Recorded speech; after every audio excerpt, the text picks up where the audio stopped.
I would invite Niyati to have her presentation.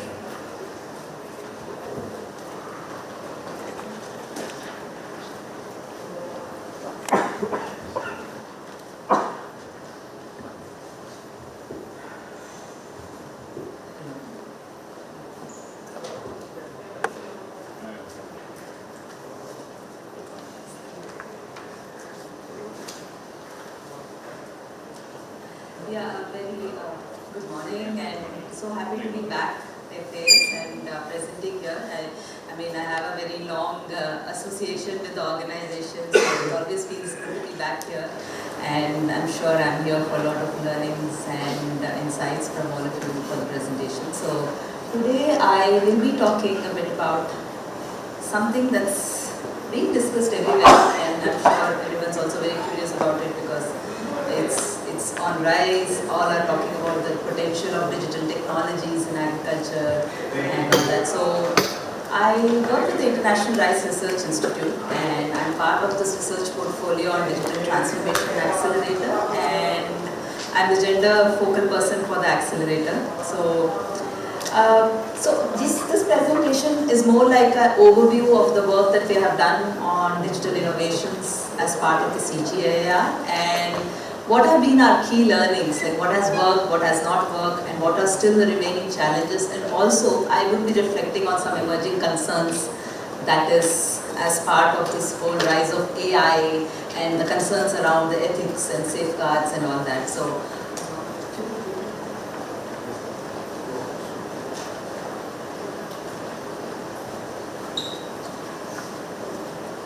I mean, I don't think I need to spend more time on this on this slide. A lot of it has been discussed, and every plenary we come to this point about the challenges that the agriculture sector is facing today in terms of 800 million people facing hunger and more than 1/3 food being wasted, and also how a lot of smallholder farmers are the poorest and are also being further pushed into extreme poverty because of the impacts of climate change and other adversities. So I think these are things which have been spoken in all the sessions. So going further, and there is a lot that's being spoken around the promise of digital agriculture, right? Because everyone's talking about the potential of how these digital technologies, the big data analytics, sensors, AI, and all this could help boost the productivity and resource use efficiency, provide information to smallholder farmers so that they can adapt to a lot of risk, climate risk and all that. And there's in fact a widespread optimism about the digital technologies in agriculture and how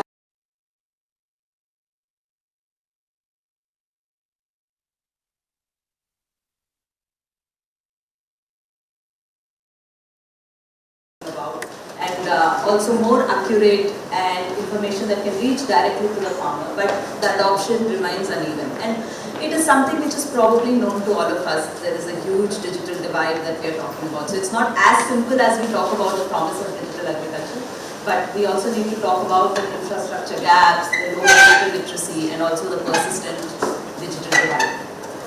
So the question that we ask in this review is that, are digital technologies living up to the promise in practice?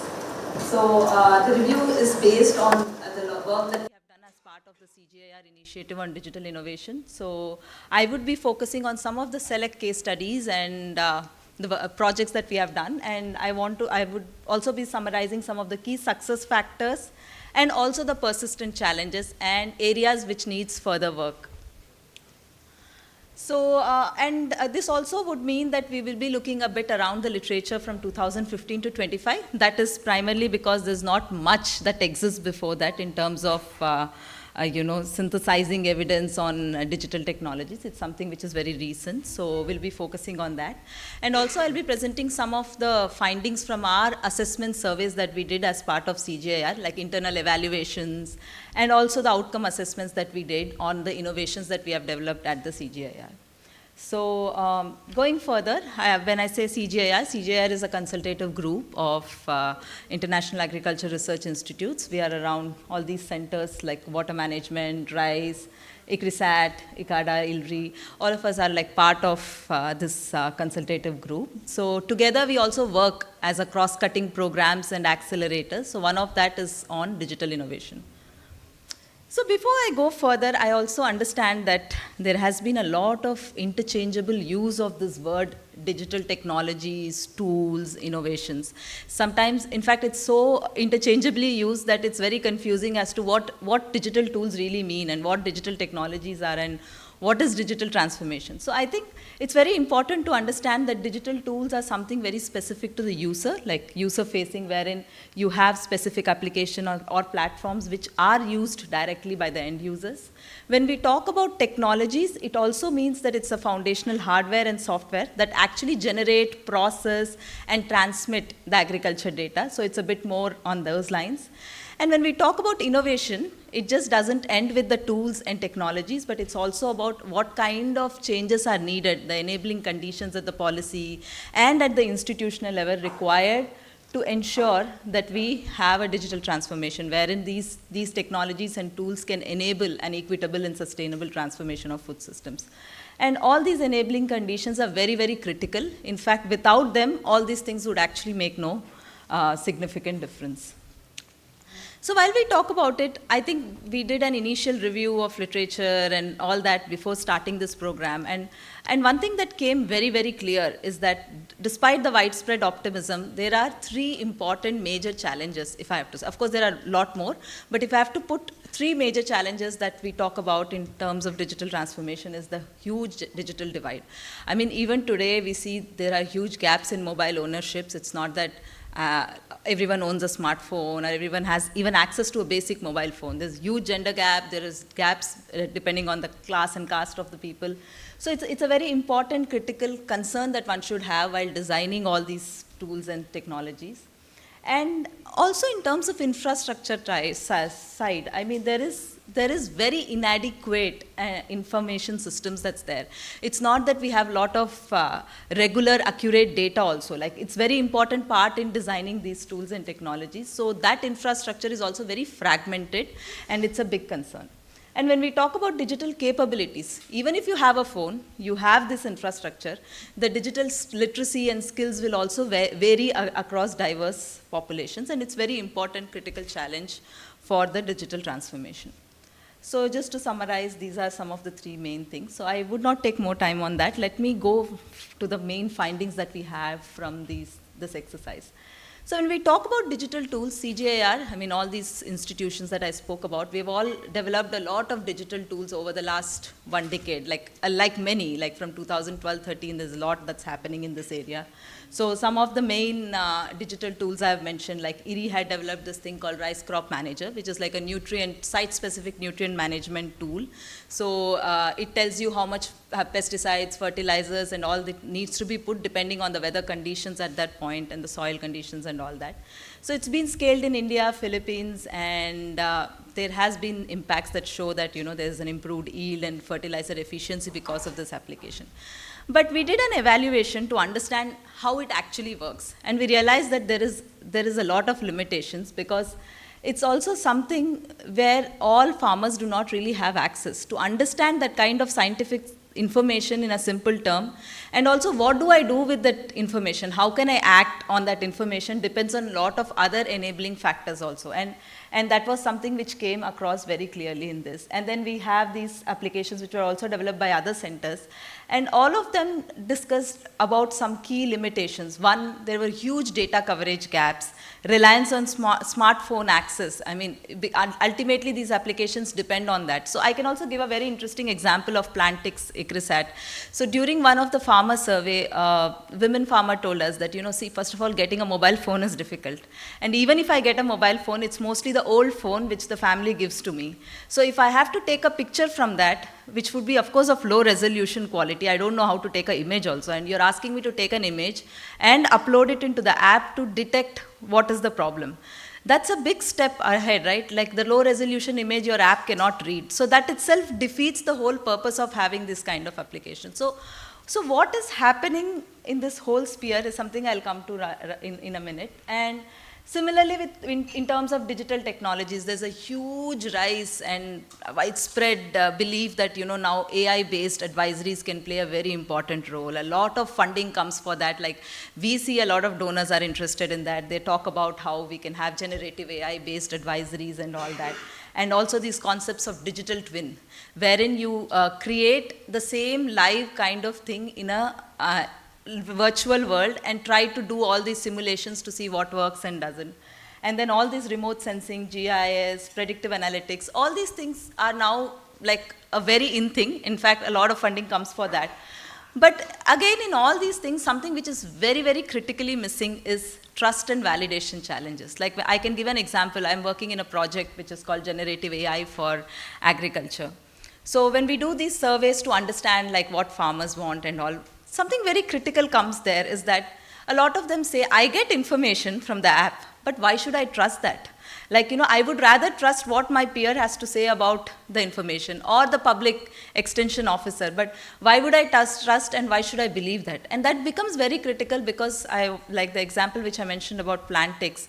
So apparently, if your app has some kind of collaboration with a big chemical conglomerate, a business, what happens is the kind of advisories you produce also is dependent by their agenda. So they try to push using certain specific chemicals more in the app advisory. So what we talk about reliable also is not actually reliable, right? So in that sense, it breaks down the entire purpose of having these application and tools. So I think that trust and validation challenges are very, very critical. And we also did a recent AI bias evaluation for the large language models, which play a very critical role in these tools.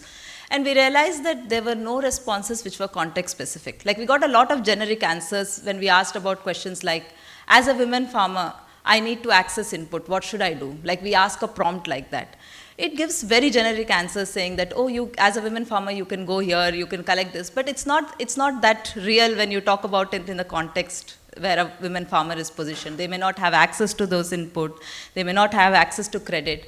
In fact, the underpinning assumption is that they all have title to land, which is not true. So I think these kind of contextual thing doesn't get reflected in these apps because these apps are also trained on very limited data and information, not so much on the diverse data sets and all that. So that also becomes a bit like why it leads to biased responses and all that. So. And again, like a lot of concerns around limited data, old mobile phones, low resolution images. So all these things also constrain the functioning of these tools. And completely one thing which has been missing in all these things is that we don't have regular feedback mechanism. Like you create an app and you leave it, but then you don't really know what works and what doesn't, and how can you incorporate those insights in all stages of innovation. So we had developed this multidimensional digital inclusiveness index, which is a framework to assess the tools on inclusion. And we believe that, of course, this is also very difficult because there's a huge infrastructural constraint, a funding bottleneck. You can't do that on all applications. But it's very important to have that kind of regular feedback mechanism. And also, something which is very, very critical here, which I wanted to put together, is that there is a huge gap. Like, who are the end users, what are their needs, is very different from the ones who are developing these applications and technologies. So we can clearly see that when we work with the farmers and ask them about these apps. Like, none of these apps actually talk about the needs that the farmers have. So this working in silos, like the point which Professor Ramkumar mentioned, it's very true. I mean, we have scientists, tech developers, all are working in different groups thinking about these potential, but no one is actually coming together to talk what works, which is a big gap there. And also when we talk about data governance and infrastructure, I mean data sets, there's a lot of fragmentation in that. How do we improve transparency, coordination among these data sets, making it more open, interoperable is a very big concern for these things to work. And often, like I said, inclusion or talking about farmer becomes an afterthought. You develop an app and then you keep talking about how many subscribers we have, how do we reach to women farmers. But I think that is something which needs to be from the ideation stage to make it more successful. And one of the most important thing which is very critical in today's time is the ethical AI design. I would come to it in a minute, just talking about So this is one new thing which is gaining a lot of significance and momentum across on predictive crop advisories, market intelligence platforms, and AI-powered chatbots and decision support system. In fact, it can help, they think that it can help better targeting, personalization, faster data processing and analysis. But it also leads to huge concerns and challenges which are very, very important for researchers and also development practitioners, when it comes to how they do not really reflect a lot of contextual realities. It's very generic. They're not trained on diverse data, so there's a huge gap over there. And also there's one new emerging area of concern, which is also very critical, is that there is a lot of rural youth who are actually working in this data annotation labor. I mean, there's very limited evidence around it, what is happening, what are the work conditions, what kind of remuneration they get, and none of it is actually spoken. And in fact, it also leads to a very interesting trade-off wherein these are the people who actually are helping in data annotation, and tomorrow once the AI comes to fold, they will be the one who will get displaced. So there are all these concerns which are also very important, and also we need to ask whose data, because a lot of times we are collecting a lot of farmer data from these applications. But I don't think we have very strong data governance and ethical policies and safeguards and guidelines, which is a big concern. This also compromises on their safety, and because in fact, interestingly, even I didn't know a lot about how apps work. It was very recently, and probably in the last 2-3 years working in this domain, I probably understand how it works. Even today, I don't know when I'm entering my details in an app, what it actually means. And data is like a big source which actually goes, and big businesses use them. And we now realize there's a lot of safety issues, so many scams and all that. So we also face something very similar with a lot of farmers. They don't know, I mean, how much are they aware about what's happening to their data and all that. So they share information, suppose they get a wrong call and they're scammed. Who is responsible? I think that kind of accountability is very, very critical. And without that, we can't really go further with this whole promise of digital agriculture. So trust and accountability concerns are very, very critical.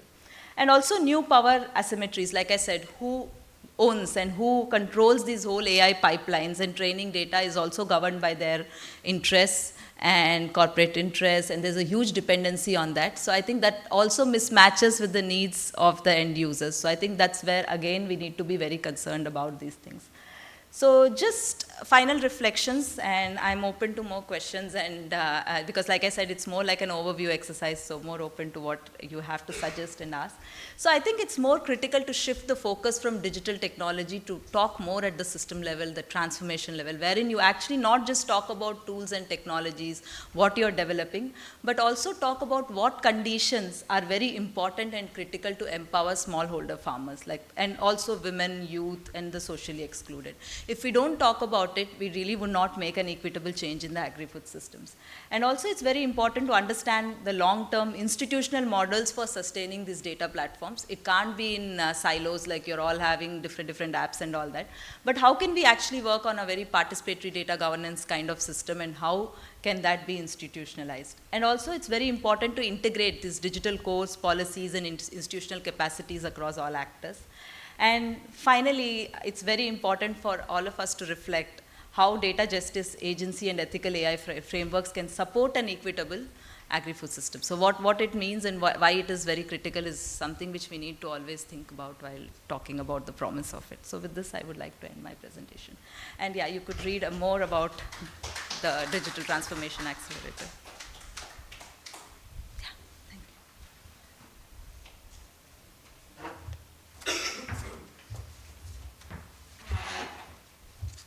Thank you, Niyati, for the very interesting presentation. That, in fact, she tried to bust many of the myths and hypes regarding the digital transformation in agriculture. Lot many things to discuss that we will do after this presentation. And she took only 15 minutes. And now we have Sai Chandan, Nagesh, and Sandeepan Bakshi. They will be presenting their paper on diffusion and scaling up of drones in agriculture, a case of Nalgonda district in Telangana.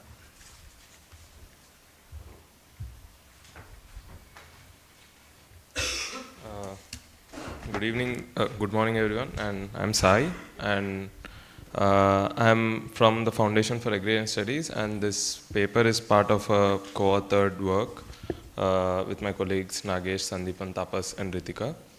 And this is a part of the project at the Foundation on Digital Agriculture in India, which is being supported by the Rosa Luxemburg Stiftung. And I would start off with this presentation has 4 parts. I'll discuss briefly the background of digital technologies and drones, and some of the regulatory and policy developments in India. and then briefly venture into objectives and methods of this study and discuss the findings of our paper. So the motivation, the motivation of our paper is quite similar to what Niyati was talking about. We also see that there is a widespread optimism on digital technologies, which is shared by a number of different actors across research institutions, policymakers, and multilateral organizations. And these technologies, which AI, machine learning, robotics, drones, there's a belief in the transformative potential of these technologies, and that is also being reflected in the policy statement of the Government of India as well in the recent Digital Agriculture Mission. However, what we find is that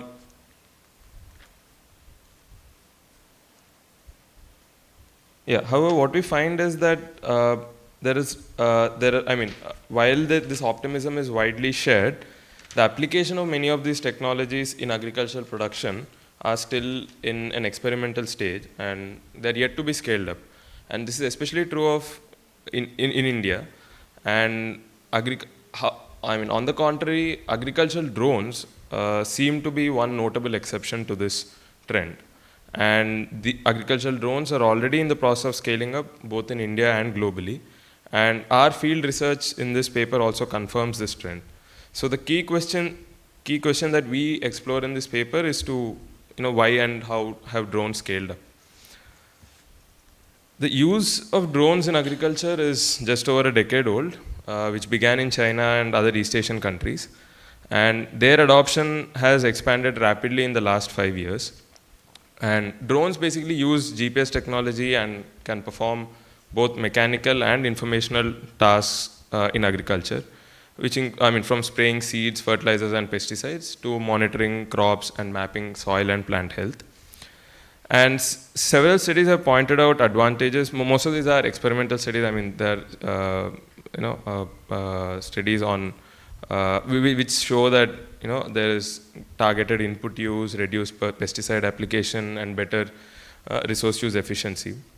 And there's also this aspect of lowered exposure to chemicals, and drones are also expected to create new livelihood opportunities for drone service providers who can rent out drones to other farmers. Despite the diffusion and scaling up of drones, there is a lack of reliable data on the scale and distribution of drone use. Belton and others at IFPRI have tried to estimate some of this, and they show that the density of agricultural drone is highest in China, Japan, and Korea.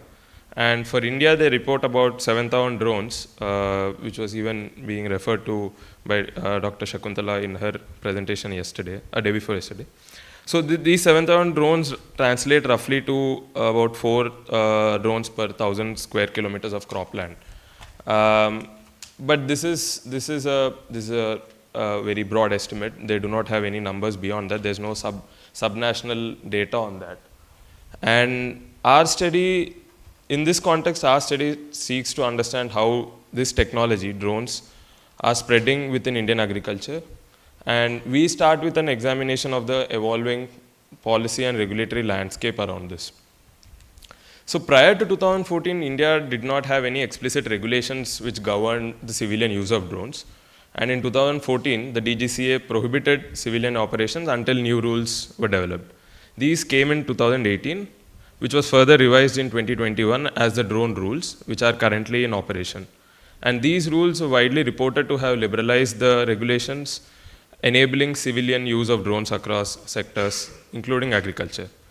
And we will return to these regulatory provisions a little later in the presentation, as they have very important implications for the kind of market structures that are developing around adoption of drones in the villages. And in addition to regulatory reforms, there are also policies in place, central government policies, to promote the production and use of drones. There are production-linked incentives for the manufacturers of drones. The scheme on submission on agricultural mechanization has a component on the Kisan Drones initiative, which basically aims at promoting and popularizing drones through farm demonstrations. and also for financially supporting the establishment of custom hiring centers of drones. And finally, the most recent policy intervention was in the form of the Namo Drone Didi scheme, which was launched in 23-24. So under the scheme, women SHGs were to be supplied with drones, which would then be used for renting for spraying liquid fertilizer and pesticides. And a total of 15,000 drones are to be supplied by 2026, of which 500 were already distributed. And basically the scheme gives a 80% subsidy on the cost of purchase of drone and an interest subvention on the remaining component.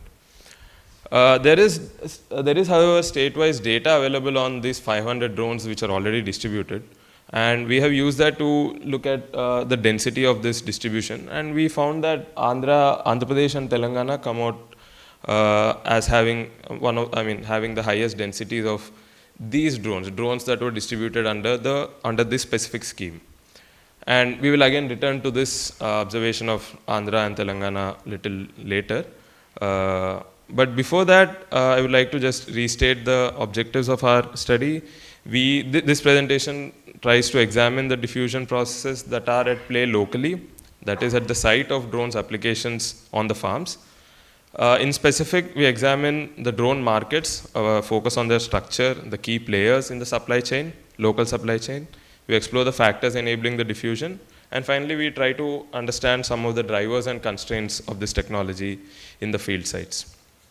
And to examine these, to examine how drones are spreading in agriculture in India, we first needed to identify a region where they're already in use.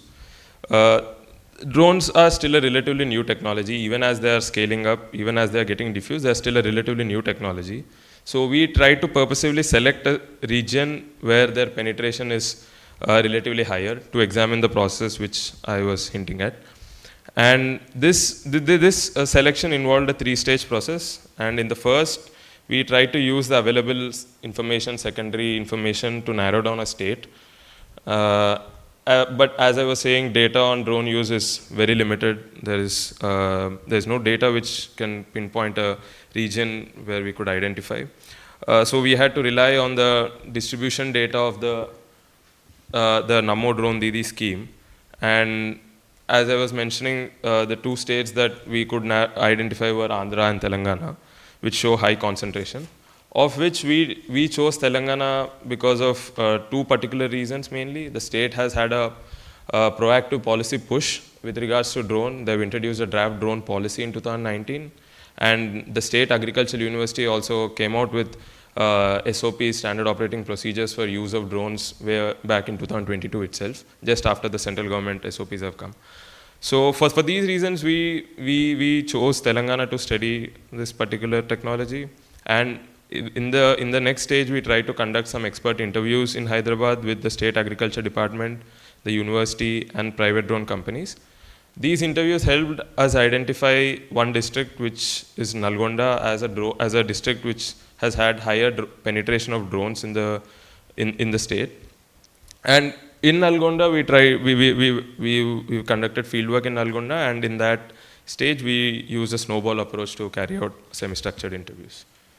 So this slide gives a brief background of drone use in Nalgonda. Nalgonda is a predominantly agrarian district in the southern part of Telangana. Paddy and cotton are the two main crops in the region, and which covers more than 90% of the cropped area. And drone use here began about 5 years ago, which has expanded quite sharply in the last three years. And they are mainly used for spraying pesticides. Each drone carries around 10 to 12 liters of tank, has a capacity of 10 to 20 liters, and which is sufficient to spray pesticides in an acre of land. And they are typically used for about 2 to 3 months in a cropping season. And other applications such as broadcasting of seeds, fertilizers, or fish feed are quite minimal. And their use for any sort of informational task like monitoring or mapping is virtually absent in this region, at least.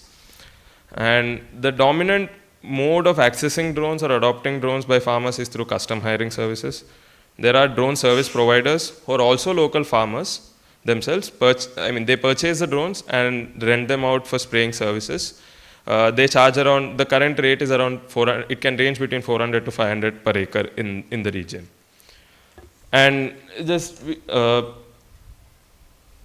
sorry, this was supposed to be the slide, but never mind. Yeah, just the brief background of the drone use, as I was saying. And these are some of the, just tried, since not many people would be familiar with this technology, we just tried to show how it looks. And you can see that the first image shows a handheld remote controller, which has a space for the smartphone to be held, and smartphone runs an application where the drone operation can be mapped. And in addition to the drone and the handheld controller, each drone service provider also purchases a stabilizer for charging these drones during the operation. And they also usually, they typically have a transportation vehicle, which is usually a refurbished SUV, where they transport the drone and their equipment. They also hire an assistant to assist in their day-to-day operations. And coming to Nalgonda, we found that there are two kinds of drones that are in operation in Nalgonda, which was quite interesting for us when we first went to the field. And these, we are calling them regulated and unregulated drones. So under the drone rules of 2021, which I was referring to, every drone model has to be certified and registered with the Directorate General of Civil Aviation. And all the operators must hold a valid pilot license. Drones that meet these requirements are what we refer to as the regulated market, which form the regulated market. And the unregulated drones, on the other hand, are locally assembled using imported spare parts, which bypass the kind of formal certification process. So this allows unregulated market to offer newer and more advanced models at lower cost and also at a faster rate. These drones make up 90% of the market in Nalgonda. And they have a higher carrying capacity and also a longer flight duration. The regulated drones, which are basically built by certified private firms, are typically older models and hold only a small share of the market, which is less than a tenth of the market in Nalgonda. And in the next few slides, I'll discuss how these two markets function, their specific supply chains, and the local process through which these drones are diffusing. The unregulated market in Nalgonda consists mainly of local sellers of drones and the service providers who buy from them. The local sellers, as I was saying, import parts mostly from China, and they assemble those parts locally. These models again are not certified by DGCA. They bypass the formal quality control. While the DGCA's rules have prohibited flying of these drones explicitly, their sale is per se not prohibited. So this creates a gray space that has enabled drone sellers in the region to establish an unregulated local supply chain of drones. And there are a total of 5 sellers in the district who we have tried to map all of those players. We have conducted interviews with them. And the largest of which, called Vigneshwara Drones, I'll talk a bit more about this particular household and their characteristics a bit later, but was established in 2021. This completely dominates the market, accounting for nearly 90% of the total sales of drones. So they have so far sold 500 drones in the region, in the district, and they began in Nalgonda. It's a household from Nalgonda, and they have now expanded to 25 branches across Telangana, Andhra, and Karnataka. So there are also new players who have come into the market post 2024, but they focus more on, while they sell drones, they assemble the whole, they sell the whole component of drone. They focus more on spare parts and after sale services. And this greater penetration of drones has created such a secondary market for these spare parts, repair, maintenance services. And interestingly, all of these 5 local sellers come from local agrarian households. They are particularly from the dominant Reddy caste. Their families continue to cultivate land, and their drone business seemed to be a diversification strategy to expand their accumulation outside of agriculture, outside of direct cultivation.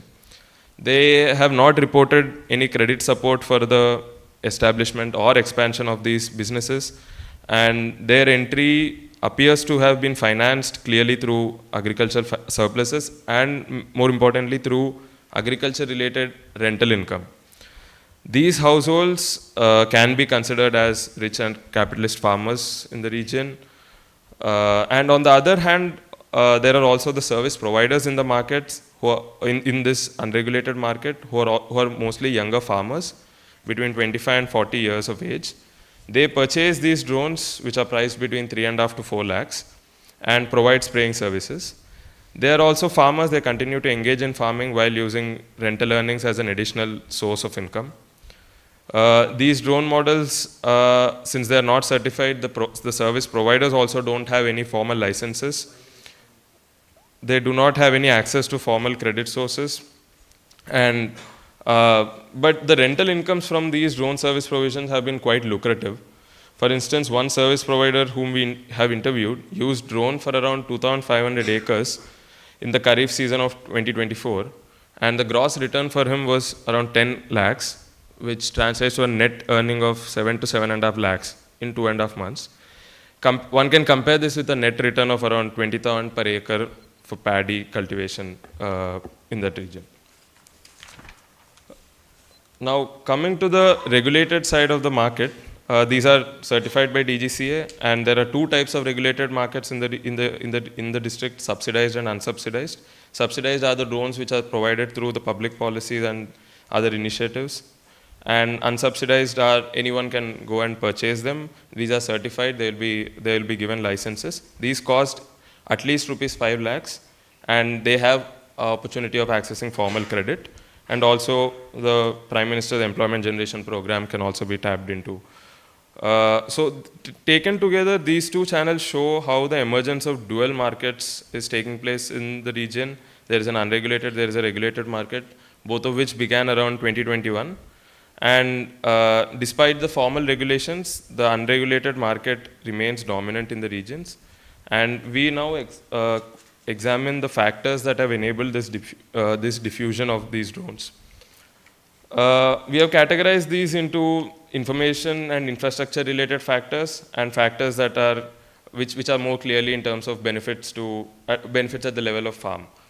So in terms of infrastructure, the widespread electricity network in the region combined with a low flat rate tariff of 30 per month has made drone operations very economical. Drone service providers can conveniently recharge batteries in the field using nearby transformers and stabilizers without relying on generators. And since electricity use is not metered, farmers also do not object to drone operators using their connections.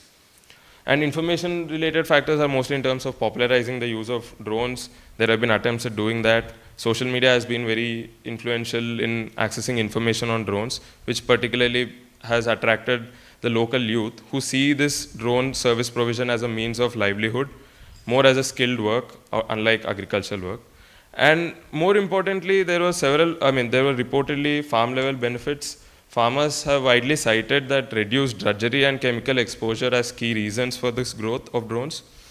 Manual back-mounted spraying is quite laborious and requires carrying about 25 kilos of equipment and requires multiple refills.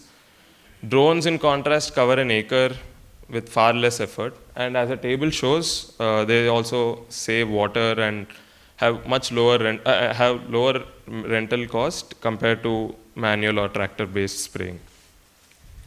At the same time, there's also a tendency of bias. Drone service providers prefer larger and contiguous farms. However, and also there are ongoing improvements in the technology, which in terms of improved flight duration, which further compounds this bias in favor of large farms. However, there are also two counter tendencies that we have observed. One is that small farmers are increasingly coordinating collectively to exploit the advantage of drones, and the relatively uniform cropping pattern also enables such a coordination. In addition to that, the rising competition among the service providers with increased penetration of drones also is pushing them to cater to smaller farms. And now that, while many of these factors that we discussed apply both to regulated and unregulated drone markets, there is clear growth differential. One clearly dominates the other. And one of the major reasons that we could identify was that the ability of the market to adapt to evolving technology. The unregulated market is able to adapt quickly to global developments and able to introduce newer and more advanced models which have higher carrying capacity and longer flight duration. They can now spray about 3 acres in one go compared to only 1 or 2 acres when they were introduced in 2021. As a result, longer flight duration, unregulated providers can now cover a much larger area in a day. And in contrast, regulated drones continue to rely on older technology because the certification is not available for newer motors. They're also more expensive, at least around a lakh and a half more, despite having relatively inferior features. And although credit is available to the regulated drones, the poorer and capital constrained sections continue to be at a disadvantage because they can only purchase these drones at a credit which are inferior in nature and they don't stand to compete against the unregulated providers who have better features. Another crucial difference also lies in the repair networks of these drones. Unregulated drones benefit from a strong local repair ecosystem, which is quick, competitive, and responsive. This keeps their downtime low and operational efficiency high. And the repair network becomes crucial because drones are a new technology, they face frequent issues, and the repair network helps in mitigating these risks. In contrast, the regulated drones lack a local service presence. Repairs require sending drones to Hyderabad or waiting for spare parts, which cause longer delays. And finally, the local agrarian structure has been central to the rise of the unregulated market. Agrarian households, especially richer ones from the Reddy caste, have led this process, relying on agricultural surpluses and rental incomes, and their class caste networks to make initial inroads into this business. These households are led by dynamic capitalist motives. The Vigneshwara drones, which I was citing as an example, was one of the first entrants to the business in the region. Its owner, who's a Reddy farmer cultivating 20 acres of paddy and cotton in the district, began as a service provider in 2021, then diversified into selling drones, and today they have sold over 3,000 drones with an overall turnover of more than 100 crores, and they've expanded across states. They were involved in harvester rental business prior to getting into drones, and these networks have were helpful in building the initial contacts and trust among farmers, easing the diffusion of drones services. On the other hand, the regulated market, which is although backed by policy, has struggled to gain any kind of traction which is comparable to the unregulated market. And this contrast kind of underscores how formal policies have largely overlooked the role of local agrarian structures and the dominant classes in spreading new technologies. And even as unregulated markets led by local elites have driven innovation and accessibility, they also leave quality, safety, and pricing outside government oversights and in the hands of local elite. So I won't get into the summary of this, but I'll just conclude by saying, despite the technology itself having practical advantages in terms of reduced drudgery, saving time, and improved efficiency, the spread of drones, particularly in the region, was largely driven by local sellers from the dominant agrarian households, whose networks and surpluses have enabled them to diversify into sales and services. And this highlights how institutional and agrarian structures are crucial for how technology gets adopted and the kind of environment in which it operates. And despite technology's intrinsic features or policy environment being favorable. And in terms of policy implications, the experience of the Namo Drone Didi scheme and broadly the functioning of the regulated market itself shows that national policies often fail to recognize the importance of locally adapted and responsive markets. And we conclude by saying that policy design must take into account the role of the local agrarian and power structures in enabling or constraining technological diffusion, and ultimately must either transform or mediate those structures to ensure more inclusive outcomes. Yeah. Thank you.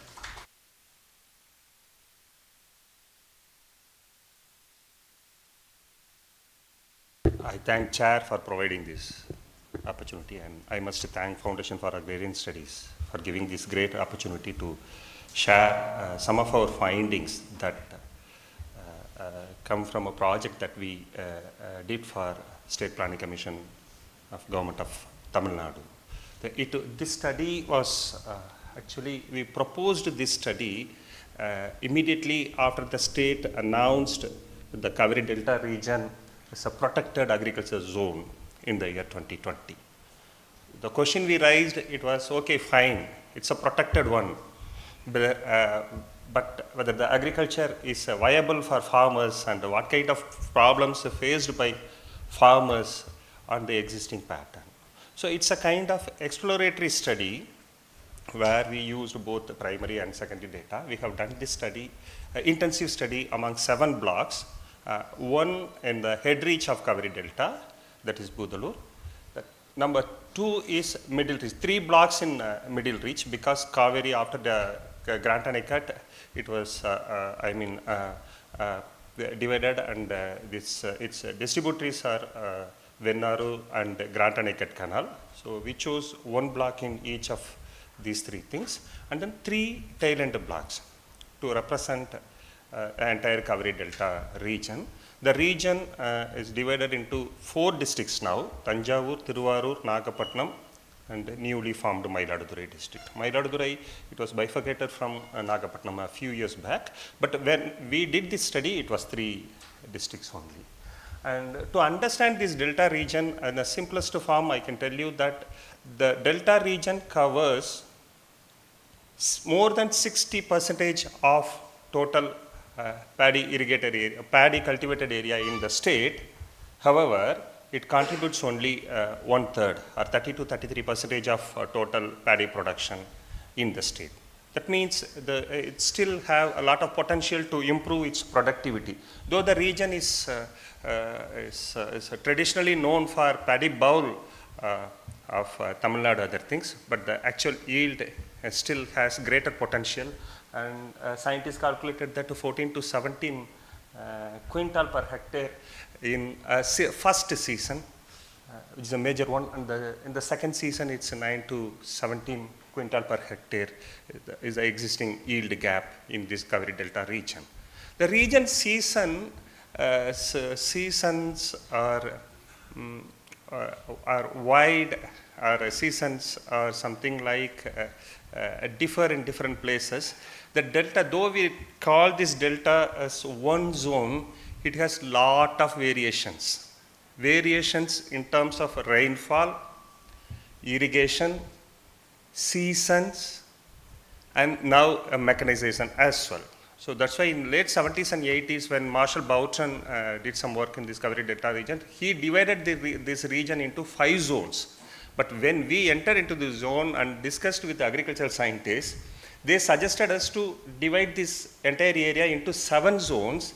But when we did this field work, we understood that many variations are there, even within each zone kind of things, even within a cluster of villages. But however, we can broadly divide these zones into this zone into 7 classifications. But the seasons varies a lot. First season, which is similar to Kharif, but not exactly in the same period. The sowing season for first Kuruvai starts from 3rd or 4th week of May in one part, but the sowing period goes up to end of July in some other parts. The beauty of Cauvery Delta region is, if you go to this region after July, you can see paddy in its 30th day in some area, and sowing paddy in one area, transplantation happens in other area kind of things. So October, November, December are the 3 months where you can see paddy's different stages in any one part of Cauvery Delta. So it has lot of variations. Even the head reach Budalur itself is known for its rain-fed agriculture in one part, with groundwater, without groundwater kind of things. So all these variations are contributing to farmers' cultivation practices, and the appeal is one blanket solution, say something like opening of Metu Dam on the second week of July. The second one is ensuring proper procurement. This thing is going on, increasing moisture level in the paddy.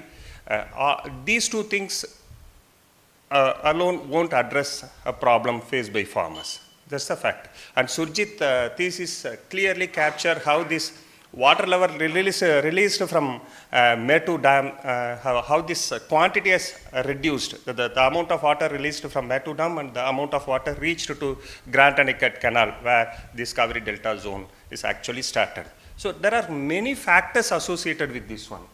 Here I would like to highlight what this is about our study, these things. Highlight one part, that how this water availability or water affects paddy yield in this region. When we say water, generally the media and other things, they highlighted water availability. But here, a drainage system is also a matter. Here, the type of irrigation is also a matter. Okay? If the entire region, you can see farmers cultivate paddy predominantly using groundwater. Please remember that groundwater used for agriculture is, is coming under free electricity scheme in Tamil Nadu. So there is no price for this groundwater used for agriculture purposes. But predominantly used, paddy cultivated predominantly using groundwater, particularly during summer season. From February to March, they started cultivation in March and harvest in the month of May in some parts, late February or March kind of things. And paddy completely cultivated by using surface water. Paddy completely cultivated by using surface water through direct sowing, through transplantation, complete mechanized transplantation. And transplantation, nursery preparation, transplantation, both happened at mechanized way. There are few companies in Delta region who are running a business to develop nursery in their area and supply those seedlings to farmers. They take care of the transplantation also. And now you can see laborers migrated from, I can't say northern states, because we get laborers from Andhra as well for transplantation works. Mechanization is happening, labor using outside laborers for transplantation is happening in parts of these things. And within a village, you can see two different seasons. One is paddy, paddy, paddy, 3 seasons. That is one pattern. Other pattern is paddy, paddy. Okay? If you have a normal year, you will have paddy, paddy, paddy, 3 seasons paddy in a year. If you have any problem, then farmers casually shifted that first season into second season kind of things. One paddy, and if you have irrigation facilities, they go for 2 paddies, paddy system. So enormous variations are there, that's the matter. But here we try to analyze how this water created problems. Water becomes a problem for farmers to increase their yield in this area. Then we came to know that depending on Cauvery water, when we say Cauvery, here it includes its distributaries, Vennaru and Grand Anicut Canal. So that depending on this Cauvery water alone is unsustainable, and there this lot of fluctuations are happening. But farmers who are cultivating paddy using groundwater and surface water, they try to maintain at least 2 seasons in a year. That's the thing. And here, when we say groundwater, it's completely private capital. Farmers, they have to invest, go for this groundwater, these things. There 93% of farmers in these areas are small and marginal in nature. Even an acre of land, you can see that an acre or 2 acres distributed in 3 or 4 plots. So only farmers who are having at least 1 acre in one area, one plot kind of things, or 2 or 3 acres in one area, they go for groundwater supplementation. All other farmers, they depend on these farmers to get water. So many factors associated with that one. Now some areas we find that some reverse tendency kind of things is going on. The farmers having groundwater supplementation, they take the nearby lands, they started cultivating paddy in a highly commercialized way. And the tailend areas, particularly Nagapattinam and Thiruvarur, when we say Nagapattinam, it includes Mayiladuthurai as well. Tailend areas, they receive less canal water, that is one point, and the reliance on well is, of course, the other one. But the less canal water, I just want to highlight one thing that you can see many cases of Tamil Nadu, Karnataka problems within this Cauvery Delta zone. If you go to tailend blocks, particularly this Grant and at the tail end, these things. So farmers used to complain that the villages located above them for not sharing water. So, though they have a proper system, the unsystem is very common. The opening of water from one sluice and let that water go to the tail end, that depends on the political power have by that particular politician in an area where these villages are located. So politics is playing a role, social factors are playing a role. Okay, and groundwater salinity is very common in these tailend regions, particularly this Mayiladuthurai, Nagapattinam areas. The seawater intrusion is there. That's we realized that one in our FAA study as well. Other thing, a drainage system is poor. Paddy is very water sensitive crop. Okay, though they tolerate this water, more irrigation for some time, but if that water is not properly drained, it severely affects its yield, particularly if it is in the final stage, harvesting stage. When we did this field work, it was a shutdown period, you know. So I went in the month of December. So first week when I went there, it was ready for harvest. But immediately at the end of that week, there was severe rain in that area. Next week when I went there, it was all lodged. So farmers were not able to harvest that crops. Please remember that harvesting is completely mechanized in this area. Farmers are using machines for harvesting. There are two kinds of machines. One is a harvester, combined harvester with a tire. Second one is combined harvester with a chain. If you have a dried field, you can use tire, where per hour cost is 1,200 or 1,300. If it is a wet field, then you have to depend on chain harvester, where per hour cost is 2,200 to 2,300. If it's a dry field, it will take hardly 1 hour or 1 hour 15 minutes. If it's a wet field, then it goes even up to 2 hours. So per hour cost is high and time also is very high. So that kind of problems are facing with this drainage problems. Because when a government announces, they take care of desiltation of major canals, but the desiltation of channels is not happening properly. Though they do some work under this MGNRGS work, the proper drainage system, which is, the Delta is known for its drainage system. But those drainage systems are not properly maintained, which affects farmers, particularly small and marginal farmers, in all aspects. Harvesting, cultivation, doing agronomic practices, and preparing nurseries for next seasons. So those kind of problems are there in this field, particularly in this middle reach areas. And this is about how this unseasonal rainfall affects this Delta region farmers. In Tanjavur is somewhat relatively in a safer, Tanjavur is a head reach. Tanjavur is in head reach, Thiruvarur is in middle reach, and Nagapattinam, Mayiladuthurai are in tailend areas. Tanjavur is in somewhat safer stage. Rain they are having in the month of September is favorable for them. But whereas Thiruvarur and Nagapattinam, the northeast monsoon rain severely affects their crop. And Thiruvarur is the place where intensive paddy cultivation is going on. There you can see paddy, 3 seasons paddy, at least 2 seasons paddy compulsorily in those blocks. And other thing is the number of rainy days and the amount of rain they get in one rainy day is a matter that affects Samba and Thaladi.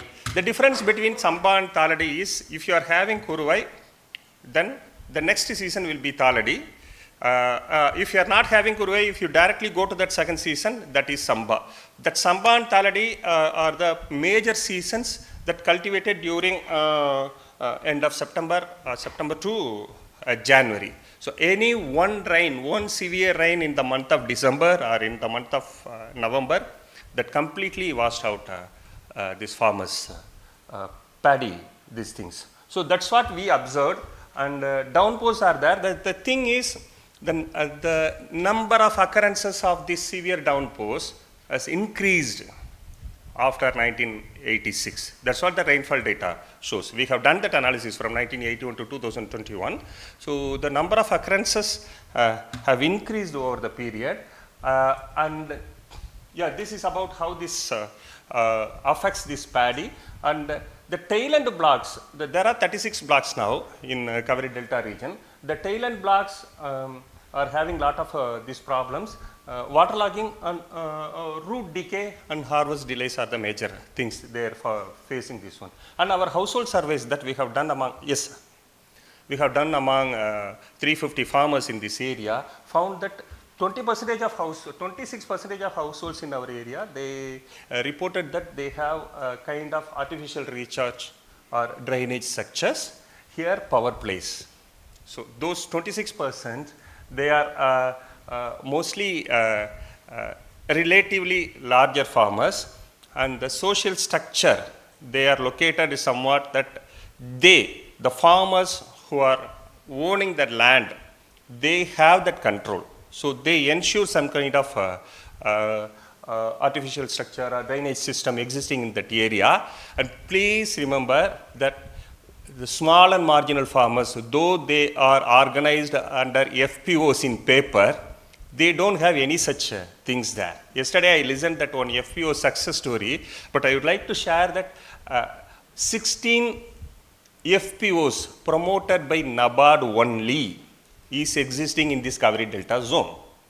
We have interviewed all those 16 FPOs, basically run by 1 or 2 persons, and certain directors, they are not aware about these FPOs, whether they involved in these FPOs or the things. They said that, hey, he came and asked me to sign some papers. I signed it and gave it to them. I am not getting anything from them.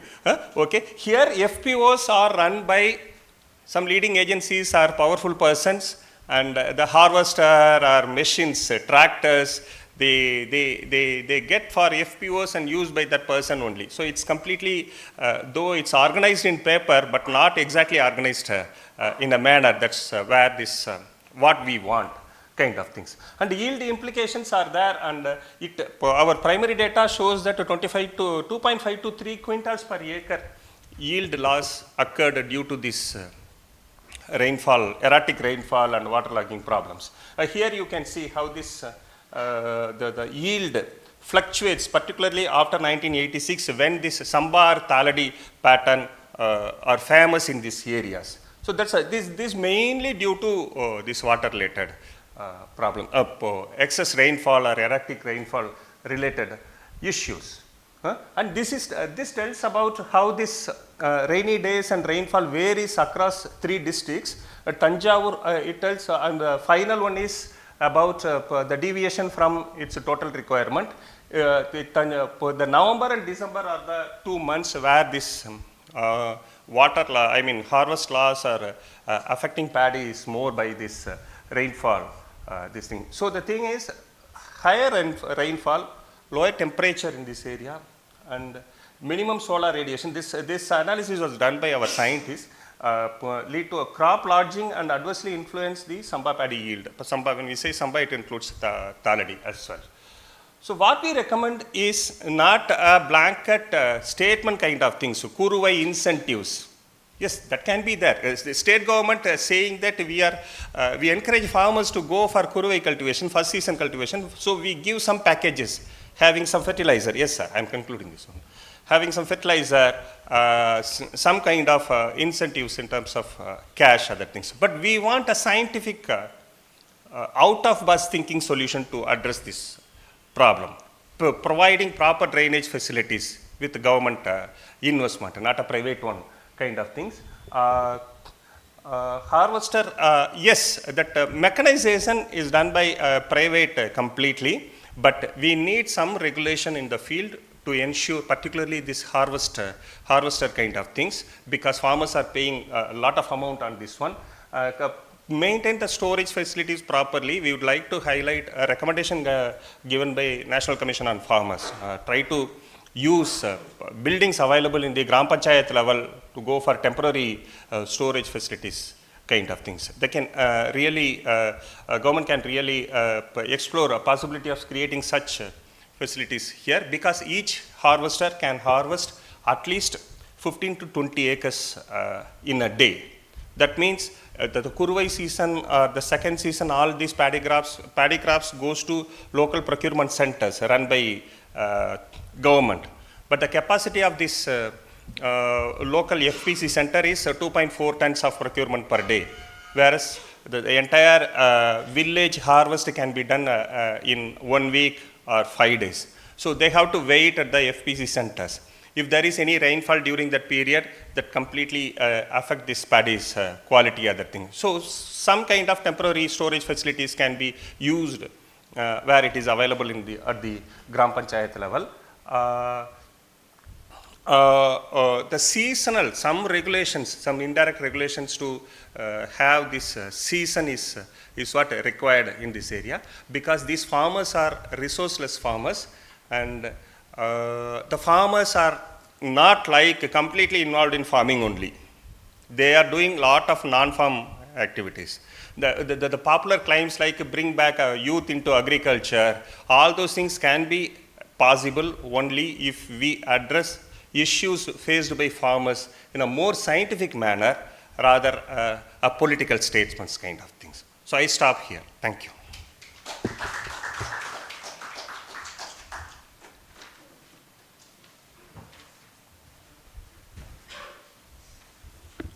Thank you, Gopinath, for the detailed analysis of issues related to water distribution, the Cauvery Delta. I think the next presentation is also going to add more insights into this particular issue. It will be done by Sethu and Tapas, and they will speak on the political economy of canal irrigation, class, space, and water control in Delta village.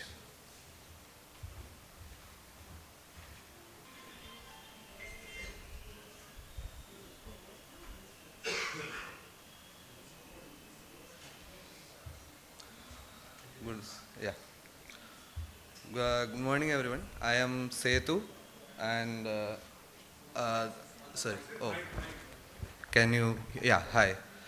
Morning, everyone. I am Sethu, and I'm here to talk about a small case study that we have done in the Cauvery Delta that Gopinath was just talking about. We are basically looking at the dynamics of canal irrigation within a village. This paper is actually a product of a long collaboration of the foundation with various scholars from Japan. Most recently, as part of the project we are looking at called Comprehensive Research on Canal Irrigation in the Cauvery Basin. And I want to thank Professor Daiso Sugimoto from Meiji University, who was also an integral part of that project. So, to start, basically, canal irrigation systems are interesting because they are an important and decisive force of production which is very large in scale, and therefore it's always a state investment. However, the benefits that come from that investment in the force of production is appropriated privately but in a differentiated manner, which is reflective of the social structure of the society which appropriates it. So, how that happens is basically what we are going to look at from this case of a village. And the village in question is Palakurchi, a village in the lower end of the Cauvery Delta. And that gives us a unique opportunity in the sense that, as Gopinath was talking about earlier, irrigation systems are typically complex because there is groundwater, canal water, water markets. So you can't really see it in isolation. Whereas in this village, because it is in Nagapattinam district, at the tail end of the river, quite close to the sea, the groundwater is saline, and the village is almost entirely dependent on canal irrigation alone. So that allows us to see how this works. So I don't have to get into this. Dr. Gopinath already discussed the Cauvery Basin and Cauvery Delta in particular in great detail. But I'll just note that this is actually a river system which has had a long history of public investment in irrigation, starting back to more than 1,000 years ago, when one of the earliest dams in South India was constructed in at the head of the delta, diverting a channel to expand the irrigation area. It's called the Grand Anicut, and that's where, and the region, so this region is the Cauvery Delta, and our village is located right at the very end, at the tail of the village. So Palakurchi is actually an interesting village for several reasons. As we discussed, it's located at the tail end, but it's also a Slater village. So Professor Gilbert Slater was a professor of economics in Madras University in the early 1900s in Chennai, and he was one of the pioneers of the village studies method, where he sent his students in the 1915 to 1920 period to various parts of the Madras province and asked them to conduct village studies of their own. So this village was one of those villages that was surveyed in 1917, and all of these later villages have been, many of them have been studied again and again. Palakurchi in particular have been studied more than half a dozen times in the last 100 years or so, with a gap of roughly every 20 years. So the most recent survey was done by the Foundation for Agrarian Studies in 2019 as part of its project on agrarian relations in India. And the village is also notable because it is located at the in the vicinity of the site of an atrocity called the Kirvanmani atrocity. This took place in 1968, where landlords and their agents burnt alive 44 Dalit agricultural worker women and children mostly, because the Dalit agricultural workers in the region refused to move away from the organized communist movement at that time. So again, the village is interesting because in the mid 2000s, the village was the site of a sort of a market-based land redistribution program headed by a non-government organization called Land for Tillers Freedom. They basically, I'll come into more details later, but they basically escrowed land from the Naidu dominant caste households and sold it to Dalits at a subsidized price. And we'll see how far effective this has become. So, and the last point is just that it is entirely reliant on a canal irrigation, which allows us to see how this structure plays out. So for this, I have basically, we draw from three sources of data. The first one is the FAS PARI survey in 2019. It was a census type household survey of all the households in the village, and various day information including demography, landholding structure, cost of cultivation, farm incomes, and more were collected.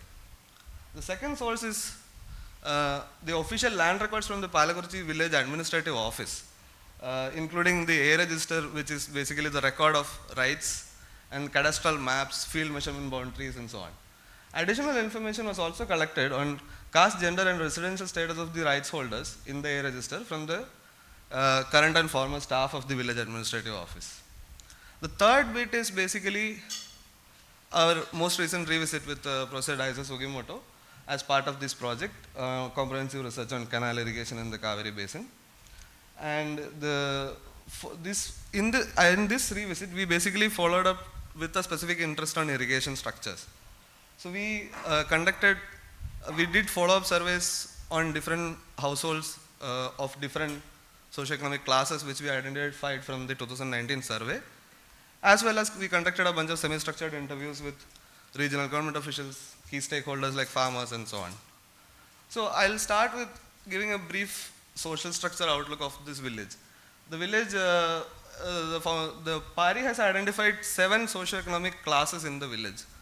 And I'm not getting into all of them, but the major ones, the major ones are basically the landlords and big capitalist farmers who control most of the land, who are almost entirely made of Naidus, and the poor peasant households who are the biggest individual class, but most of them are again Dalits.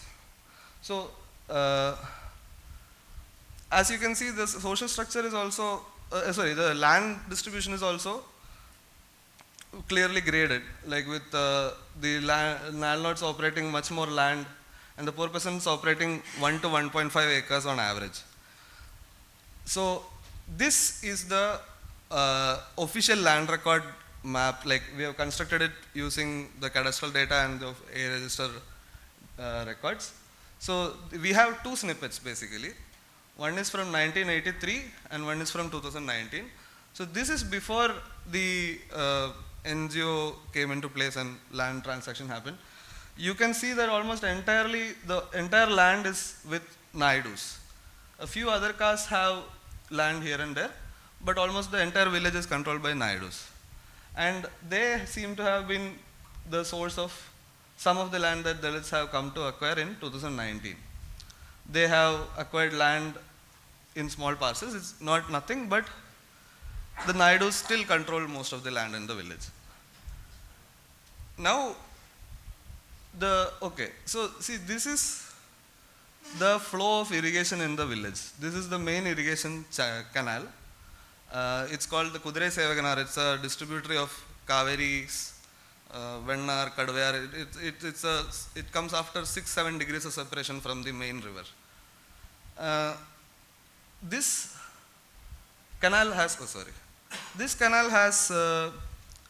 basically several irrigation structures along its path which control the flow into other parts of the village.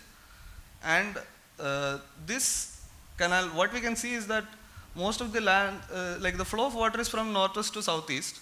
And actually this is also the drainage area, like at the somewhat parallel there is a drainage channel also going on.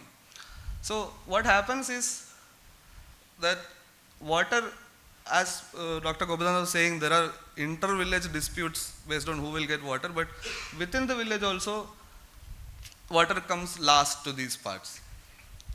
Now, secondly, because they are also on relative lowlands, they have, first of all, greater risk during retreating monsoons and other cyclonic activity that increasingly happens in the area. Their lands tend to be much more likely to be submerged and suffer crop losses like Dr. Gopinath was talking about. And on the other hand, when water comes, because they are on the lowland, the gravity is not enough. So they have to rely on diesel pumps and spend money, rent diesel pumps from the Naidus and pump water in order to irrigate their fields.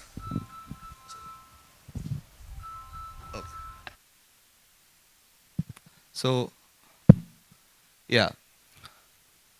So basically, the Naidu landlords continue, as I was saying, they continue to operate the best land on most land. Most of it is near the main channel where it is easier to control and have better access to irrigation.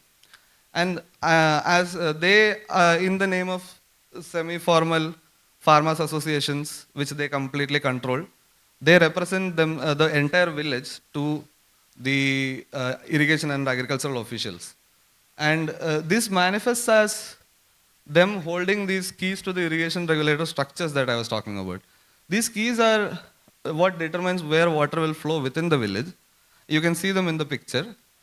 But formally, these keys are supposed to be held by ground level staff called Laskars, who are staff of the water resources department. But they are relatively short staffed and it is not feasible for them to actually maintain the keys on all the areas that they are controlling. And what happens is that de facto local keys are minted and they are with the main, in quotes, the major agricultural progressive farmers, you may call it, basically these upper caste landlords.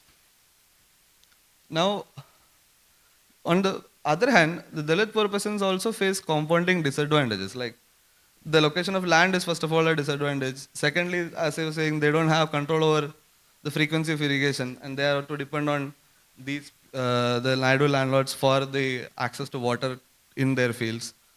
There is a greater flood risk during retreating monsoons. And in addition, they have an extra cost due to lower land requiring pumping in of water and so on.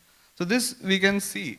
The cost of irrigation per hectare is almost 1.5 times that of the landlords for the poor peasants.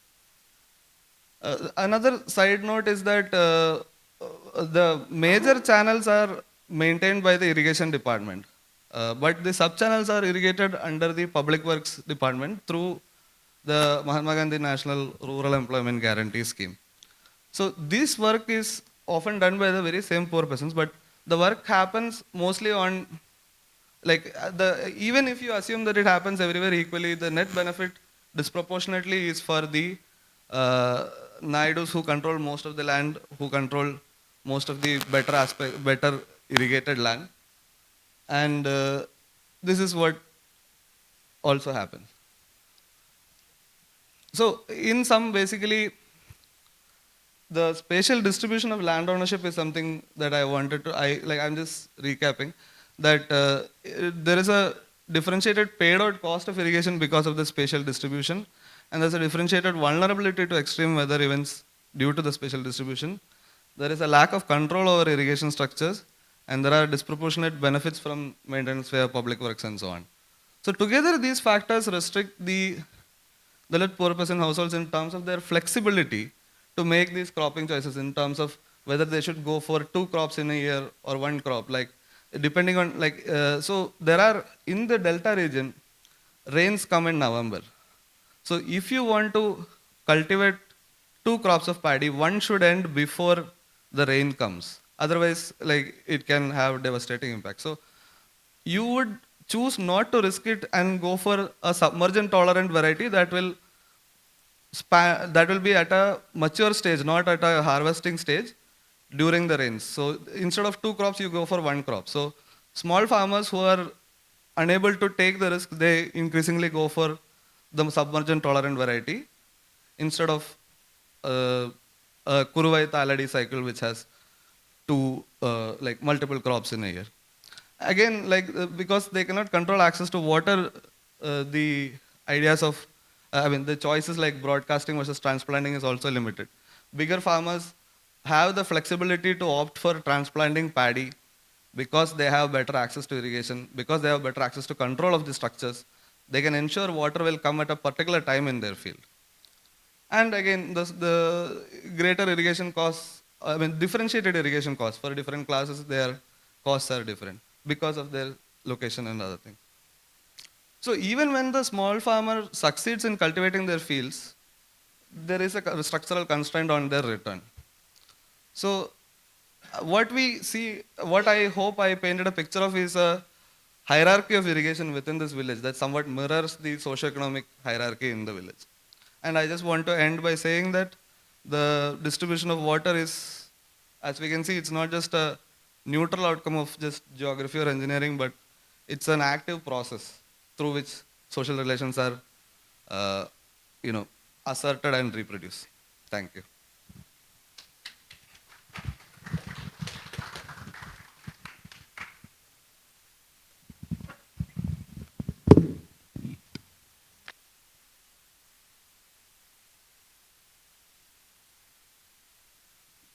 For the very interesting analysis of the issues of equity related to water distribution. And in fact, that has substantiated many of our arguments, and that it is not only geography, but so many other differences, the power equations in the village, which determines many of the issues related to endowments and natural resources for that matter. So I think this particular session is open to discussions.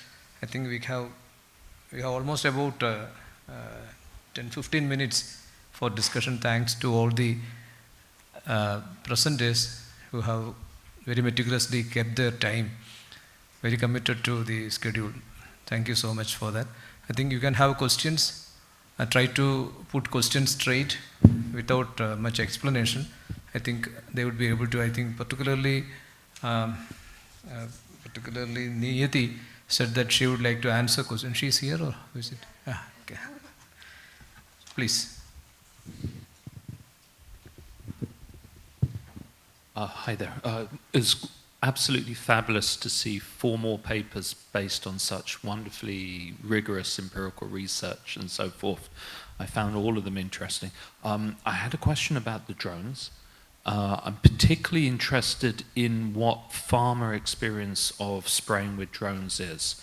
So do they consider it both a cost saving? Are they saying that it's actually more efficient as a spraying compared to human spraying and so forth?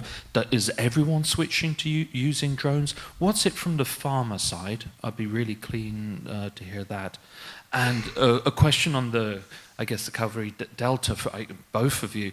At what point are we going to stop talking about unseasonal rains if they happen seasonally in really inconvenient times? At what point do we give up with the idea that the rains are unseasonal, given that this is becoming a new norm? You suggested that you had done a lot of data with the weather patterns. I'm interested. How many years, what is the frequency now? Is it really a seasonal rain that is now under climate change scenarios? So I'd be interested to know about that, clearly because it affects the entire timing of the agricultural calendar. So thank you very much for all the papers. So you want to answer the question now, or is it afterwards? We take all the questions and then one by one answer it.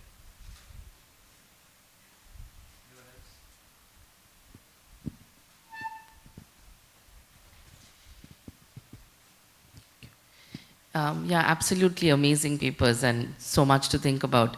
I have 2 questions about the last 2 papers. So about the Cauvery Delta, so there is this higher rainfall, but does that mean that, so to give you a context, we have a similar study that's going on in Bengal Delta, and we are also seeing cyclones as an additional problem. So is there a way to compare these 2? Because that kind of also brings in this entire angle of salinization, which makes paddy harder. And then it also contributes to migration. So in that sense, I wanted to understand. I also wanted to say, I think Aprajay Kumar, he was also co-author on my paper, so it's so good to see him in 2 papers, though he's not here.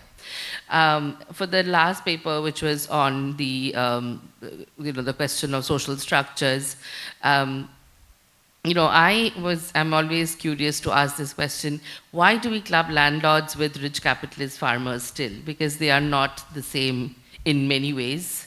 And just because they are all Naidus, can we club them? And just because they're rich farmers, they may not be capitalist farmers. So some clarification on those categories would be very helpful. Thank you. Yeah, I had a question for both the papers on the Cauvery Delta issue. So how do you respond to this seemingly radical idea that you just have pipe water for irrigation for all farmers? Is that a way to sort of resolve all of these canal distribution problems? Because anywhere there's a canal, we know there's an issue with distribution. So that's the question for the Delta papers. On drones, I was curious to know, apart from the farmer's experience, which is interesting in its own right, this idea of assembling. So how did they acquire these skills to assemble? That's one question. The second is, there's a lot of hype around venture capital and drone companies, and big input companies like Coromandel, which are actually now investing in these drone companies. Is the informal sector facing some resistance, and do they have lobbying power with the government in shaping these drone regulations? Yeah, thank you.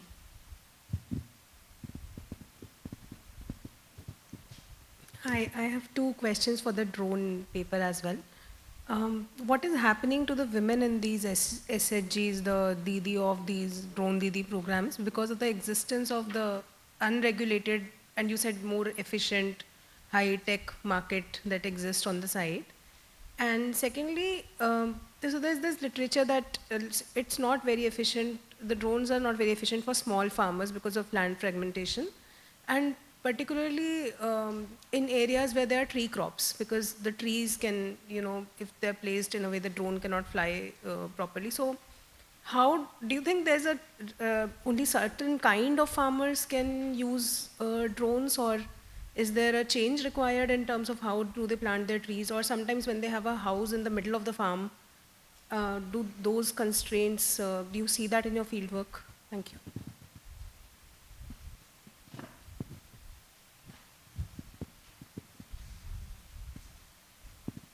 So my question is to Sai Chandan and the drone paper. So in your fieldwork, you mentioned the composition of people who are the drone operators. Do you also have information on who the farmer adopters were? What was the composition of farmers who were using the drones? Again, to pick up on the possible inefficiency of drone-based cultivation for smallholders, would it be right to then say that this is most useful for larger landholders, and that too when subsidized? So the economics of it, the economic benefits of this to me is not very clear. Also, just thinking out loud, would it be possible to combine the sort of concept of pest control operators and so on to ensure that the right kind of agrochemicals are used, and that too in the right quantities? Can we sort of automate this with drone operations? I guess that's something that the scientists can answer. So yeah, thank you.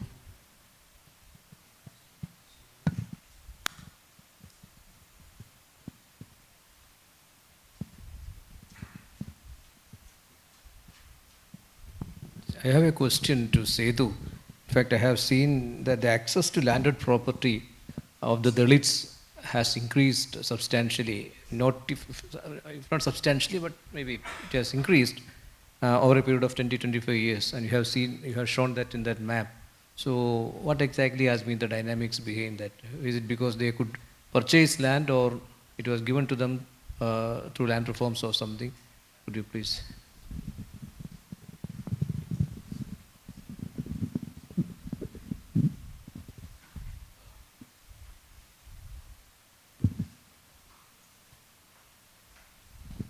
Yeah, I think adding to the lot of questions on the drone paper, I have one more question which I wanted to ask, but I think it's also somewhat similar to what Prachi was mentioning. So it's important, like we talk about who are the users, and I think that's very, very important. But I also wanted to know what are the reasons why, like for example, in Nalgonda, I also believe that, I think those numbers also showed that there's a huge uptake of these things in Andhra Pradesh and Telangana. So I also wanted to understand what roles, like other things like farm, male out migration, and all these would play in terms of women adopting these technologies, and what kind of capacity training and strengthening programs are also important, and are there something in place, like something which has been effective and you think that's the reason why there is also a huge uptake? So a bit more about what's happening on the ground, if you could share light on that.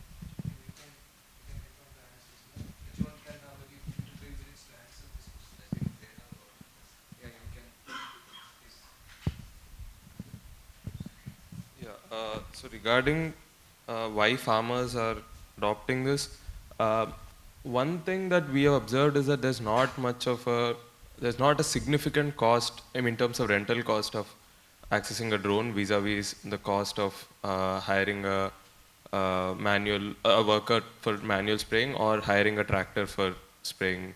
And this is something which has been established by other papers as well, but this is a new technology, so the rental costs are still high, but they're also falling. The rates have fallen from around 600 per acre to 400, and there are regions in the district where they're also 350 is the going rate. So cost may not be the most decisive factor, but the other features which I was discussing were more in terms of, which is the most cited reason among the farmers, is that of reduced drudgery.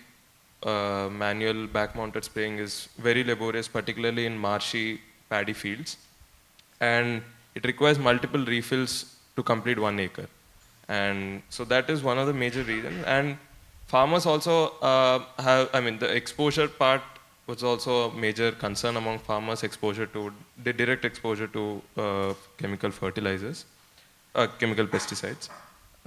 So I mean, this is what we could come to it, and there were also other reasons like which we came across, that of reduced pesticide usage. Some of the farmers were reported. I mean, they've reported that they have reduced by about 60%. They are only spraying 60 to 70% of what they used to spray earlier. However, I mean, this is we have not done a kind of a statistically representative survey to kind of come to conclusion on that. But these are some of the indicative reasons why farmers, how they're, what is their, why they're preferring this technology. Regarding assembly, assembling is not a very technically sophisticated task. So they just get the components and then they fit it manually. So it's a very low, I mean, it does not require a lot of, but I mean, all the workers there who are employed for assembling are people who have some kind of education, some kind of tertiary education, the local youth. So, I mean, the participation of local youth in this entire drone economy is massive. I mean, it is almost all of them are within that age group of 25 to 40. So, and they also do access a lot of information on this from online, from social media, particularly YouTube. And these are all ready-made components. There's no further value addition that they are doing apart from fitting them. Apart from that, regarding the question on the informal facing resistance and whether they have lobbying power, actually I didn't have time to talk about that, but there's a new draft regulation on this, which is, it's still in the draft stage. The government has asked for consultations on it. So with that, it seems like there would be a lot of resistance to informal drone setup because of this, because of these regulations. So that gray space which I was talking about might not exist if the government comes up with this kind of draft regulation. But that does not mean that all of these players are going away. Like the players that we talked about, for instance, the main player in Nalgonda is trying to go for a certification. They are in the second stage of the certification.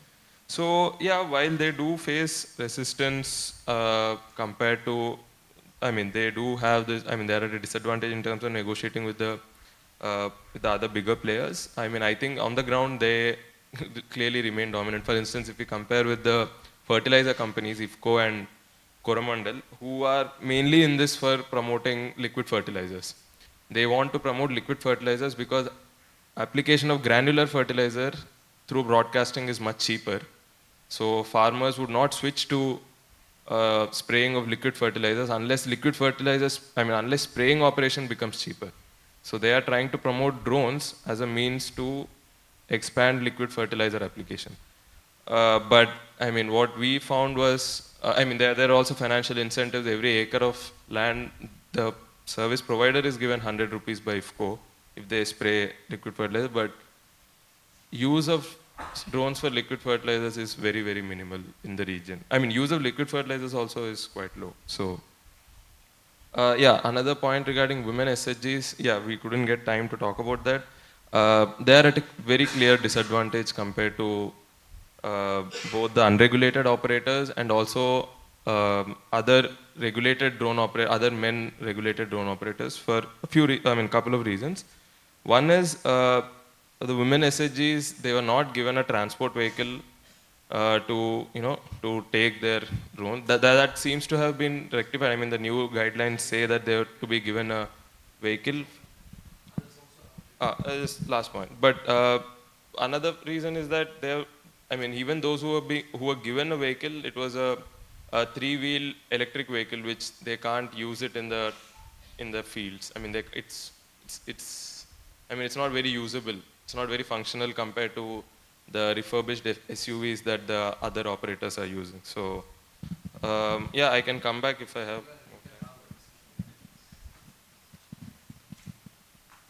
So thank you for all the questions.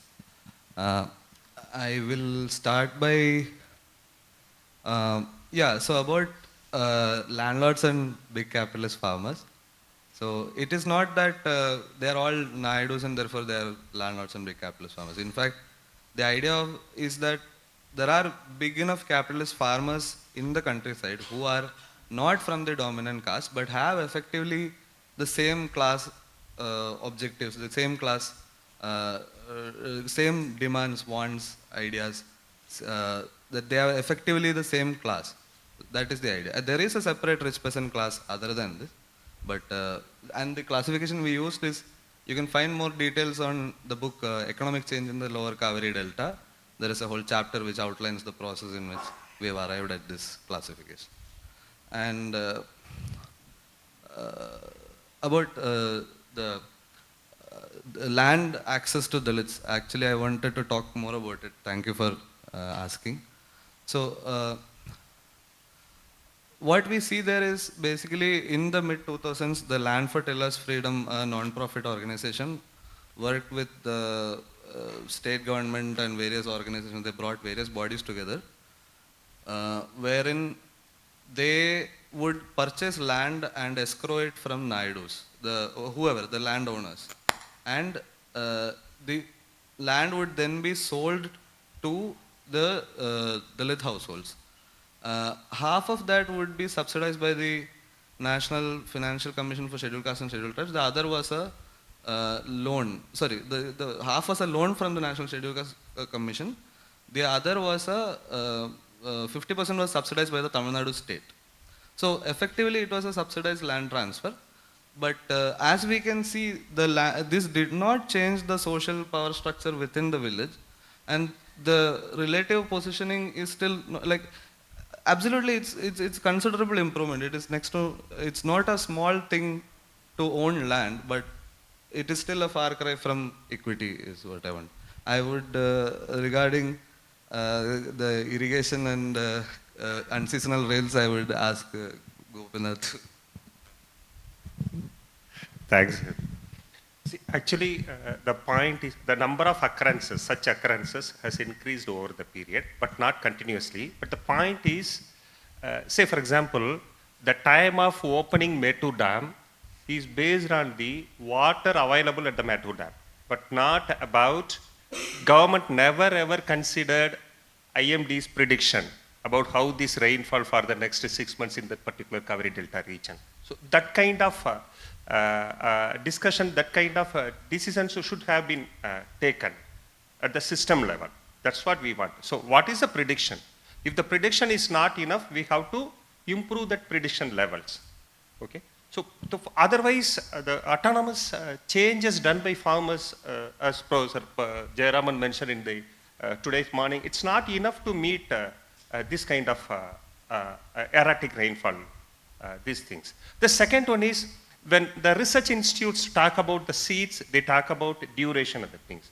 So far, no research agency, of course, the TNAU is the one functioning in that area, they never ever talk about developing some varieties which can tolerate this kind of erratic rainfall at the final stage. So we have to recognize that. We have to incorporate these items into the decision-making level. Then you can sustain these things. Now the farmers are adopting certain varieties which are literally discouraged by departments. The seed varieties that farmers are adopting, it's not available in any of the government departments. That variety, that Bapatla variety is outdated one. Farmers adopting this one for second season, third season kind of things. Because their priority is different. This is that it has less pest attack against this one, and it has some tolerance with this unseasonal rain at the final stage. So the system has to recognize these things, has to incorporate this erratic rainfall and unseasonal rainfall, and then fine-tune its operations, including research accordingly. That's a thing. Then only we can stop talking about these things. Farmers can't do anything.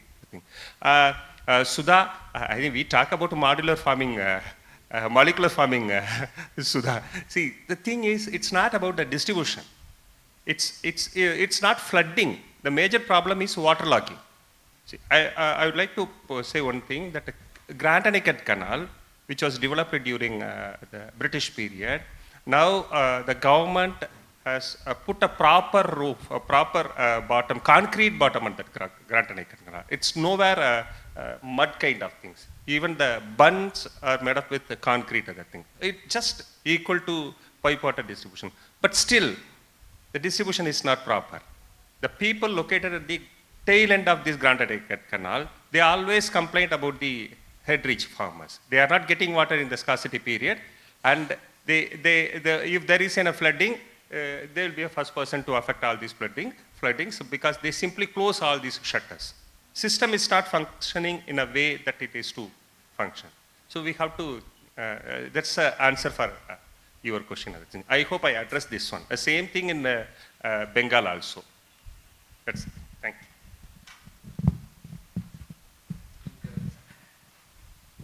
I need not summarize anything because the entire discussion were straightforward, interesting as well as self-explanatory.